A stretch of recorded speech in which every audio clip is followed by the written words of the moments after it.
இதுவரைக்கும் நான் கேள்விப்பட்ட கேரக்டர்லேயே இந்த முத்துக்காமு வந்து ரொம்ப வித்தியாசமான ஆள். இந்த மாதிரி ஒரு ஆளை நான் பார்த்ததே கிடையாது. சரியான முரடன். டிஸ்கிரிமினேட் பண்ணுறதுக்காக சொல்லல. ஆனால் நல்ல கருப்பு. நல்ல உடம்பு பார்த்தீங்கன்னா, நல்ல பெருத்த உடம்பு. நல்ல ஒரு முறுக்கு மீசை. சுருள் சுருளாக முடி.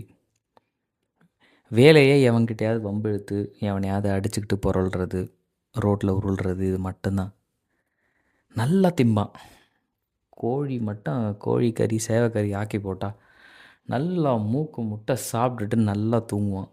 எவனையாவது வம்பு இழுப்பான், எவனையாவது தூக்கி போட்டு மிதிப்பான், சண்டையை வளைச்சிக்கிட்டு அடி வாங்கிட்டு வருவான், வேட்டி இல்லாமல் வருவான். இதுதான் வேலையே. அவங்க ஆத்தா ஒரு கடை வச்சிருந்துச்சு, ஒரு பெட்டி கடை. அந்த கடையை கொடுத்துட்டு கல்யாணம் பண்ணி வச்சுட்டு செத்து போயிருச்சு. அந்த கடையாவது ஒழுங்காக பார்த்துக்கிட்டானா? அதுவும் கிடையாது. வம்பு கிழுது சில பல பொம்பளைங்க கிட்ட சகவாசம் வச்சுக்கிட்டு ஆசைப்பட்டு அதுங்கக்கிட்ட ஏமாந்து கடைசியில் கடையும் போச்சு. கல்யாணம் பண்ணது ஒரு பெரிய கதை. இவனை மாப்பிள்ளையாக பிடிக்கிறதுக்குனே செஞ்ச மாதிரி சுப்பன் செட்டியார்னு ஒருத்தர் சிக்கினார். அவர் அடுத்த ஊரில் வளையக்காரர்.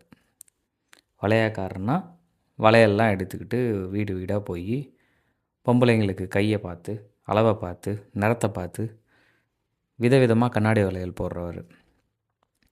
எந்த அளவுக்கு அவர் ஊரில் பேர் வச்சுருந்தாருன்னா, அங்கேருந்து கல்யாணம் பண்ணிக்கிட்டு வெளியே போகிற பொம்பளைங்கள்லாம் திரும்பவும் எப்போயாவது தீபாவளிக்கோ பொங்கலுக்கோ பண்டிகைக்கோ ஊருக்கு வரும்போது மட்டும்தான் இவர்கிட்ட வளையல் வாங்குவாங்க. அது வரைக்கும் கண்ணாடி வளையல் வாங்காத பொம்பளைங்கள்லாம் நிறைய பேர் இருக்காங்க. அந்தளவுக்கு இவரோட வளையலுக்கு அவ்வளோ ஒரு பேர் இருந்தது. எத்தனை கலரோட வளையல் போடணும், எத்தனை வளையல் வரிசையாக வைக்கணும், மொத்தமாக எத்தனை வளையல் இருக்கணும், கையை பார்த்தே அந்த கைக்கான அளவு எது அப்படிங்கிறதெல்லாம் கரெக்டாக சொல்லுவார். அவரே அவர் கையால் வளையலை போட்டு விடுவார். பெரும்பாலும் நம்ம பொம்பளைங்க புருஷனை தவிர வேறு யார்கிட்டையும் கையை நீட்டாத பொம்பளைங்க சுப்பன் செட்டியார்கிட்ட மட்டும் கையை நீட்டுறதுக்கு என்றைக்குமே யோசித்ததே இல்லை. அப்படி போய் மாட்டினார் முத்துக்காமுக்கிட்ட சுப்பன் செட்டியார். கல்யாணம் பண்ணும்போதே ஒன்றுமே சேர்த்து வைக்கல. பழைய கண்ணாடி வளையல் பெட்டி, சைக்கிளில் எடுத்துகிட்டு போகிறதுக்கு வளையல், அப்புறம் சைக்கிளும் போச்சு, நடந்து போய் வளையலை வைக்கிற ஒரு நிலமை வந்தது. சேர்த்து வச்சதெல்லாம் எடுத்து கல்யாணம் பண்ணார். பவளம்னு முதல் பொண்ணை கட்டி கொடுத்தாரு. அவன் வந்து தங்கத்தில் சங்கிலியும் வைர மோதிரமும் கேட்டான். என்ன பண்ணுறது? ஒன்றுமே பண்ண முடியாமல் கருவாச்சியோட அம்மா காலில் போய் தான் விழுந்தார்.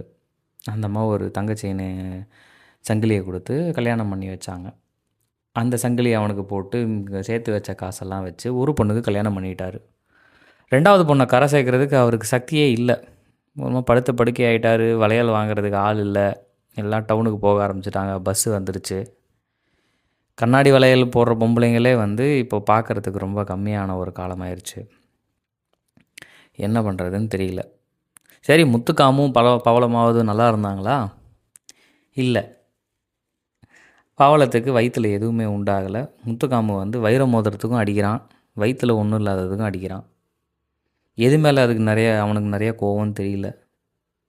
அப்பப்போ போய் சேவக்கறி வாங்கி கொடுக்கறது, கோழி எடுத்துகிட்டு போகிறது அப்படின்னு போயிட்டு வந்துக்கிட்டு இருந்தார்.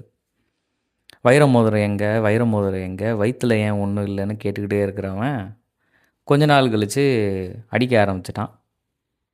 அடித்து பொண்டாட்டியை வந்து கூட்டிகிட்டு வந்து அப்பன் வீட்டில் விட்டுட்டு போயிடுறான். இதுக்கு என்ன பண்ணுறதுனே தெரியல. பவளம் பக்கத்து வீட்டில் இருக்கிறவங்க கிட்டலாம் புலம்புறா, கருவாச்சிக்கிட்டலாம் புலம்புறா. கருவாச்சி கேட்குறா, ஏன் உங்ககிட்ட மட்டும்தான் பிரச்சனை இருக்குமா? முத்துக்காமு உடம்புல எல்லாமே சரியாக இருக்காமா? டாக்டர்கிட்ட போய் பார்க்க வேண்டியதானே அப்படின்னு கேட்குறா. வாஸ்தவமான கேள்வி தான். யார் கூப்பிட்டா வந்துடுவா? யாரும் வரமாட்டாங்க. என்றைக்கெல்லாம் பொண்டாட்டி சுகம் தேவைப்படுதோ, என்றைக்கெல்லாம் நல்லா திங்கணும்னு தேவைப்படுதோ, விட்டுட்டு போன பொண்டாட்டியை பார்க்கறதுக்கு அவன் மட்டும் வருவான். 2 ராத்திரி தங்குவான். நல்லா காசே இல்லைனாலும் சுப்பன் செட்டியாரை அனுப்பி ஒரு 2-3 சேவலை வாங்கிட்டு வந்து நல்லா உட்காந்து மூக்கு முட்டை தின்னுட்டு பொண்டாட்டி கூட படுத்துட்டு அவன் பாட்டுக்கு கிளம்பி போயிட்டே இருக்கான். இது கொஞ்ச நாளாக நடந்துக்கிட்டே இருக்குது. பவளத்தோட தங்கச்சிக்கும் என்ன பண்ணுறதுனே தெரியல. பவளத்துக்கும் என்ன பண்ணுறதுன்னு தெரியல. இப்போ இவனை என்ன பண்ணுறது? மறுபடியும் ஒரு நாள் கிளம்பி வந்தான். கிளம்பி வந்து சுப்பன் செட்டியார்கிட்ட வந்து, நீங்கள் வைர மோதிரமும் போடலை, உங்கள் பொண்ணு வயிற்றுலேயும் ஒன்றும் உண்டாகலை, ஊரில் அவன் கண்ட மாதிரி பேசுகிறான். எனக்கு ஒன்று பண்ணுங்க, உங்கள் 2வது மகளை கல்யாணம் பண்ணி கொடுத்துருங்க. அந்த பொண்ணை வச்சு நான் பிள்ளை பெற்றுக்கிறேன். எனக்கு அந்த வைர மோதிரத்தை மட்டும் போட்டுருங்க அப்படின்னு சொல்கிறான். சுப்பன் செட்டியாருக்கு கதி கலங்கி போச்சு. இவங்கிட்டே மறுபடியும் 2வது பொண்ணை கொடுத்துட்டு என்ன பண்ணுறது? ஆனால் 2வது பொண்ணை கல்யாணம் பண்ணி கொடுக்கறதுக்கு காசோ சக்தியோ மாப்பிள்ளை தேடுற ஒரு ஒரு அறிவோ அவருக்கு இல்லை. எங்கே போய் எவங்கிட்ட தேடுறதுன்னு இத்தனை நாளாக தெரியல. இடிஞ்சு போயிட்டார். ஒரு 2 ராத்திரி ஃபுல்லாக தூங்கவே இல்லை. தங்கச்சி ஒரு நாள் கழித்து சரியாயிட்டா. அவளே வந்து அப்பங்கிட்ட வந்து வேறு வழி இல்லை, வேறு எவ்வளோ ஒருத்தி வர்றதுக்கு பதிலாக, ஏன்னா அவனுக்கு முத்துக்காமுக்கு 2வது கல்யாணம் பண்ணுறதுக்கு ரொம்ப நாளாக பேசிக்கிட்டே இருக்காங்க, வேறு எவ்வளோ ஒருத்தி வந்து அக்காவை வந்து கஷ்டப்படுத்துறதுக்கு பதிலாக நானே போயிடுறேன் அப்படின்ற ஒரு நிலைமைக்கு வந்துட்டா. ஊரில் யாராலையுமே நம்ப முடியல, ஒரு சின்ன பொண்ணுக்கு இவ்வளோ ஒரு அறிவு இருக்குது அப்படின்னு. அது அறிவுன்னு சொல்ல முடியாது. ஒரு சின்ன பொண்ணு எவ்வளோ விட்டு கொடுக்குது அப்படின்னு இவரால் மட்டும் தாங்கிக்கவே முடியல. வேறு வழி இல்லாமல் ஒத்துக்கிட்டாரு. 2வது கல்யாணம் ரொம்ப ஜாம்லாம் பண்ண முடியாதே. வைர மோதிரத்துக்கு மட்டும் ஏற்பாடு பண்ணுறதுக்காக கடனை வாங்கி பக்கத்தில் இருக்கிற ஆசாரிக்கு போயிட்டு, பக்கத்து ஊரில் இருக்கிற ஒரு ஆசாரிக்கிட்ட போயிட்டு வைர மோதிரம் செய்கிறதுக்காக போய் உட்காந்துருக்காரு. சொல்கிறார், எல்லாத்தையும் வாரிக்கிட்டு வந்துட்டேன், இதுக்கு மேலே கையில் ஒன்றும் இல்லை உயிரை தவிர, எப்படியாவது செஞ்சு கொடுத்துருங்கன்னு. அவர்கிட்ட இருந்த பழைய செயின் அது இதுன்னு எல்லாத்தையும் உருக்கி மோதிரம் ரெடி பண்ணுற ஆசாரியை உட்காந்து பார்த்துக்கிட்டே இருக்கார். தங்கத்தை ஃபுல்லாக உருக்குறாரு, மறுபடியும் போட்டு அடிக்கிறாரு, எல்லாம் பண்ணிக்கிட்டே இருக்கார். திடீர்னு அவருக்கு ஒரு சாவு செய்தி வருது. ஆசாரியோட சொந்தக்காரங்க ஒருத்தங்க இறந்துடுறாங்க. ஆசாரி கிளம்பி உடனே ஓட வேண்டிய ஒரு நிலமை. கோவிச்சுக்கிறாதீங்க, என் மாப்பிள்ளை உள்ள புது மாப்பிள்ளை இப்போ தான் வந்திருக்காரு, அவங்க வீட்டில் பரம்பரையாக வந்து இந்த வேலையை செய்கிறவங்க, அவர்கிட்ட கொடுத்துட்டு போகிறேன், அவர் உங்களுக்கு தங்கமாக வைர மோதிரம் செஞ்சு கொடுத்துருவாருன்னு சொல்லி கிளம்பி போயிடுறாரு. இவருக்கு வந்து விடிஞ்சா கல்யாணம். இன்றைக்கி நைட்டு அந்த மோதிரம் வேணும் ஐயா, என்னை இப்படி விட்டுட்டு போயிடாதீங்கன்னு காலில் கூட விடுறாரு. கண்டிப்பாக உங்களுக்கு உங்கள் மோதிரம் கிடைக்கும்னு சொல்லிவிட்டு கிளம்பிடுறாரு ஆசாரி. உள்ளே இருக்கிறவன் புது மாப்பிள்ளை, கல்யாணம் ஆகி இப்போ தான் பொண்டாட்டி கூட சந்தோஷமாக இருக்கான். கொஞ்ச நேரம் வந்தான், அப்படியே வேலையை பார்த்துக்கிட்டே இருந்தான். உள்ளே கொலுசு சத்தம் கேட்டுச்சு, குடுகுடுன்னு உள்ளே போயிட்டான். இவருக்கு பதட்டமாகுது, ஐயையோ மோதிரத்தை முடிக்காமல் போகிறானேன்னு. கொஞ்ச நாள் கழித்து சட்டை கலைஞ்சு தலை கலைஞ்சு மறுபடியும் வரான். மறுபடியும் கொஞ்சம் கொஞ்சமாக வேலையை பார்க்குறான். அதாவது மோதிரத்தை முடிச்சாச்சு, அதுக்கு மேலே கல் வைக்கிறதுக்கு கல்லை சுற்றி அணை கட்டுறதுக்கு தங்கத்தை வைக்கணும், அந்த வேலையை பார்த்துக்கிட்டு இருக்கான். கொஞ்ச நேரம் நல்லா கூர்ந்து கவனித்து வேலையை பார்த்துக்கிட்டு இருக்கேன். மறுபடியும் வளையல் சத்தம் கேட்டு திரும்பி பார்க்குறான். சுப்பன் செட்டியாருக்கு பதறுது, ஓடிடாதரான்னு நினைக்கிறாரு, ஓடிட்டான். 3வது தடவை வந்தவன்ட்ட போய் காலிலே விழுந்துட்டார், தயவு செஞ்சு எனக்கு இந்த வேலையை செஞ்சு கொடுத்துரு, என் வாழ்க்கையே இதில் தான் இருக்குன்னு. செஞ்சு கொடுத்துட்டான். கையில் வாங்கிக்கிட்டு நடந்து போகிறாரு. நடந்து போகும்போதே வந்து வளையலை பார்த்து இது வைர மோதிரத்தை பார்த்துக்கிட்டே போகிறாரு. ஒழுங்காக செஞ்சானா இல்லையா, அவராக இருந்தால் நல்லா செஞ்சுருப்பார், இவன் வேற பார்த்துக்கிட்டே செஞ்சானே, உள்ளே எட்டி பார்த்துக்கிட்டே செஞ்சானே, எப்படி இருக்கோ தெரியலையேன்னு யோசிச்சுக்கிட்டே வீட்டுக்கு போகிறாரு. வீட்டுக்கு போகிறதுக்குள்ளே கிட்டத்தட்ட விடிஞ்சிருச்சு. காலையில் வந்து பவளமும் தங்கச்சியும் பக்கத்து வீட்டுக்காரையும் சேர்ந்து சோறாக்கி போடுறாங்க. சோறு ஆக்கிறது அப்படிங்கிறது இந்த மாதிரி ஏதோ ஒரு விசேஷ நாளுக்கு மட்டும்தான் நடக்கும். ஒரு 10 பேர் ஊரில் பெரியவங்களை மட்டும் கூப்பிட்டு சோறாக்கி போட்டாச்சு. கல்யாணம் முடிஞ்சுது. முத்துக்காம சாப்பிட உக்காந்தான். கொஞ்ச நேரம் சாப்பிட்டுக்கிட்டே இருந்தான். தட்டை தூக்கி விசிறி அடித்தான். ஒரு கறி குழம்பு கூட ஆக்கி போட முடியல, இவன்லாம் ஒரு மாமனாருன்னு சொல்லிட்டு எந்திரிச்சு போனான். எந்திரிச்சு போனவனை குடுக்குடுன்னு ஓடி போய் பின்னாலேயே போயிட்டு, வைர மோதிரத்தை மறந்துட்டு போயிட்டீங்க மாப்பிள்ளை அப்படின்னு சுப்பன் செட்டியார் வந்து முத்துக்காம கையில் வைர மோதிரத்தை போட்டு விட்டார். அவன் முகத்தில் ஏதோ லைட்டாக சிரிப்பு வந்த மாதிரி தான் இருந்தது. சரி வாங்கடின்னு 2 பேரையும் இழுத்துக்கிட்டு போனான்.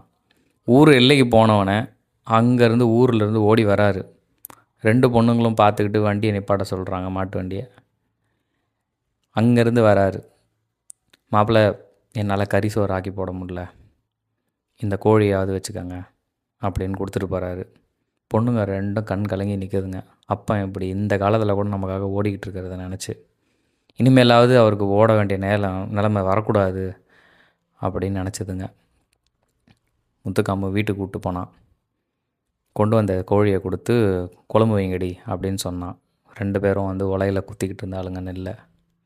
முத்துக்காம உட்காந்து கோழியை அறுத்து கோழியை க்ளீன் பண்ணிக்கிட்டு இருந்தான். நல்லா சோறு பொங்கி குழம்பு வச்சாளுங்க. நல்லா மூக்கு முட்டை சாப்பிடலான்னு உக்காந்தான். கருக்கு முறுக்குங்கிறான். ஏண்டி கல் பாறை பருப்பு எது இருந்தாலும் மென்று வேண்டி இன்றைக்கி அப்படிங்கிறான். நல்லா ஒரு ஃபுல் கட்டு கட்டிட்டு கை கழுவும் போதே புது பொண்டாட்டியை உள்ளவான்னு செய்ய காமிச்சு கூட்டிகிட்டு போகிறான். அக்காக்காரி என்ன பண்ணுவா, எடுத்து வைக்கிறதெல்லாம் நான் பார்த்துக்கிறேன், நீ கிளம்பு அப்படின்னு அனுப்பி வச்சிட்டா. நைட்டே எல்லாம் தூங்க போகிறாங்க. காலையில் ஒரே கத்து. பதறிக்கிட்டு எந்திரிக்கிறா பவளம். ரூம்குள்ளே போய் பார்க்குறா. தங்கச்சி அக்கா நம்ம மோசம் போயிட்டோங்க்கான்னு வயிற்றில் அடிச்சுக்கிறா. பக்கத்தில் முத்துக்காமு வாயில் ரத்தம் ஒழுக செத்து கிடக்கிறான். கையில் இருக்கிற மோதிரத்தை பார்த்தா வைரக்கல்லை மட்டும் காணும். அவன் கடித்தது கல் இல்லை, வைரக்கல். விஷயம் கேட்ட சுப்பன் செட்டியார் அந்த பழைய வளையல் பெட்டி மேலேயே விழுந்து செத்து போயிட்டார். கருவாச்சி காவியம் படிக்கும்போது இந்த ஒரு சின்ன சாப்டரை படித்தேன். இது வரைக்கும் 2-3 பேர்கிட்ட சொல்லிட்டேன். கண்டிப்பாக எல்லாருக்கும் சொல்லணும்னு தோணுச்சு, இங்கே சொன்னேன். நன்றி. இதை கேட்டார் சுப்பன் செட்டியார். அந்த பழைய வளையல் பெட்டி மேலேயே விழுந்து செத்து போயிட்டார். இந்த மாதிரி ஒரு கதையை வந்து ஒரு பெரிய புக்கான கருவாச்சி காவியத்தில் ஒரு சின்ன சாப்டரில் படித்தேன். இந்த கதையை சொல்லாமல் இருக்கவே முடியல. ஆல்ரெடி 4-5 பேர்கிட்ட சொல்லிட்டேன். இங்கே சொல்லணும்னு ஆசைப்பட்டேன். நன்றி.